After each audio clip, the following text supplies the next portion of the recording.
실밥이 뜯어진 운동화, 지퍼가 고장난 검은 가방, 그리고 색바랜 옷. 내가 가진 것 중에 해지고 낡아도 창피하지 않은 것은 오직 책과 영어 사전뿐이다. 집안 형편이 너무 어려워 학원 수강료를 내지 못했던 그 시절의 나는 칠판을 씌우고 물걸레질을 하는 등의 허드렛 일을 하며 강의를 들었다. 수업이 끝나면 지우개를 들고 이 교실 저 교실 바쁘게 옮겨 다녀야 했고, 수업이 시작되면 머리에 하얗게 분필가루를 뒤집어 쓴 채 맨 앞자리에 앉아 열심히 공부했다. 엄마를 닮아 숫기가 없는 나는 오른쪽 다리를 심하게 절고 있는 소아마비이다. 하지만 난 결코 움츠리지 않았다. 오히려 내 가슴 속에선 앞날에 대한 희망이 고등어 등짝처럼 싱싱하게 살아 움직였다.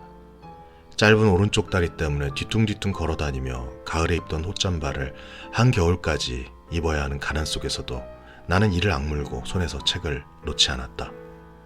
그러던 추운 어느 겨울날, 책 살 돈이 필요했던 나는 엄마가 생선을 팔고 있는 시장에 찾아갔다.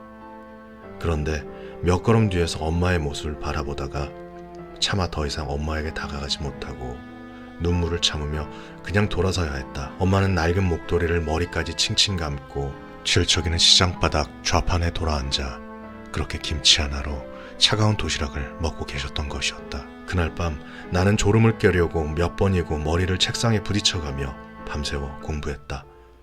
가여운 나의 엄마를 위해서. 내가 어릴 적 아버지가 돌아가신 뒤 엄마는 형과 나 두 아들을 힘겹게 키우셨다. 형은 불행히도 나와 같은 장애인이다. 중증 뇌성마비인 형은 심한 언어장애 때문에 말 한마디를 하려면 얼굴 전체가 뒤틀려 무서운 느낌마저 들 정도이다. 그러나 형은 엄마가 잘 아는 과일 도매상에서 리어카로 과일 상자를 나르며 어려운 집안 살림을 도왔다. 그런 형을 생각하며 나는 더욱 이를 악물고 공부했다. 시간이 흘러 그토록 바라던 서울대에 합격하던 날, 나는 합격 통지서를 들고 제일 먼저 엄마가 계신 시장으로 달려갔다. 그날도 엄마는 좌판을 등지고 앉아 꾸역꾸역 찬밥을 드시고 있었다. 그때 나는 엄마에게 다가가 등 뒤에서 엄마의 지친 어깨를 힘껏 안아드렸다. 엄마, 나 합격했어. 나는 눈물 때문에 더 이상 엄마의 얼굴을 볼 수 없었다. 엄마도 드시던 밥을 채 삼키지 못하고 하염없이 눈물을 흘리며 사람들이 지나다니는 시장 골목에서 한참 동안 나를 꼭 안아주셨다. 그날 엄마는 찾아오는 단골 손님들에게 함지박 가득 담겨있는 생선들을 돈도 받지 않고 모두 내주셨다.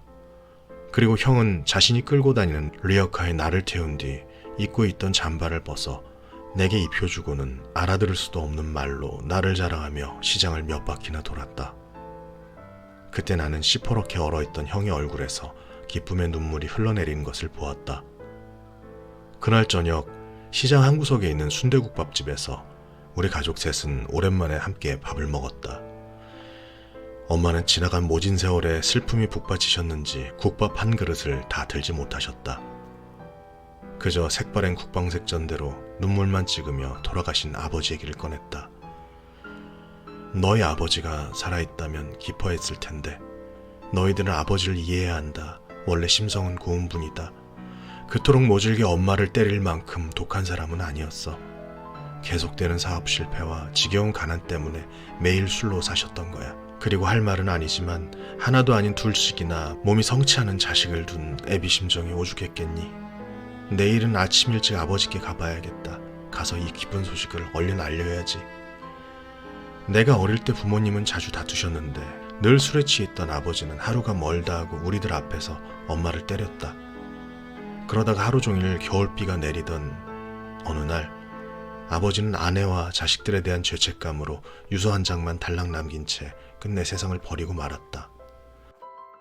고등학교 졸업식 날 나는 우등상을 받기 위해 단상 위로 올라가다가 중심이 흔들리는 바람에 그만 계단 중간에서 넘어져 바닥으로 떨어졌다. 움직이지도 못할 만큼 온몸이 아팠다. 그때 불이 나게 달려오신 엄마가 눈물을 글썽이며 얼른 나를 일으켜 세우셨다. 잠시 뒤 나는 흙 묻은 교복을 털어주시는 엄마를 힘껏 안았고 그 순간 등 뒤로 많은 사람들의 박수 소리가 들려왔다. 한 번은 새벽부터 늦은 밤까지 도서관에서 공부하다가 컵라면으로 배를 채우기 위해 매점에 들렸는데 여학생들이 여럿 앉아 있었다. 그날따라 절룩거리며 그들 앞을 걸어갈 자신이 없었다. 구석에 앉아 컵라면을 먹고 있는 내 모습이 측은해 보일까봐, 그래서 혹시 나도 모르게 눈물이 나올까봐 주머니 속의 동전만 만지작거리다가 그냥 열람실로 돌아왔다. 그리곤 흰 연습장에 이렇게 적었다. 어둠은 내릴 것이다. 그러나 나는 그 어둠에서 다시 밝아질 것이다.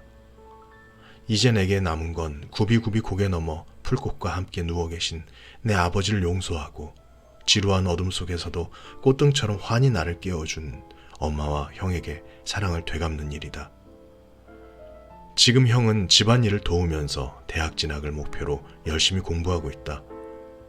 아무리 피곤해도 하루 1시간씩 큰 소리로 더듬더듬 책을 읽어가며 좀처럼 나아지지 않는 발음에 대한 희망을 버리지 않은 채 오늘도 나는 온종일 형을 도와 과일 상자를 나르고 밤이 되어서야 일을 마쳤다.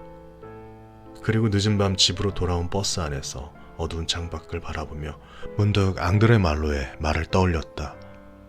오랫동안 꿈을 그리는 사람은 마침내 그 꿈을 닮아간다. 너무나 아름다운 말이다. 여기까지 읽었습니다.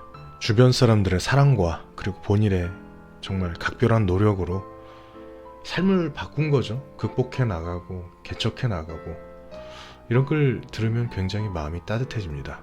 마음이 따뜻한 것과는 별개로 밖은 굉장히 춥습니다. 건강들 유의하시고요. 적당한 운동, 저희가 뭐 올림픽에 나갈 거 아니지 않습니까? 건강하기 위해서 운동 적당히 하시면서 올겨울 건강하게 나셨으면 좋겠습니다. 다음 주에 또 뵙겠습니다. 감사합니다.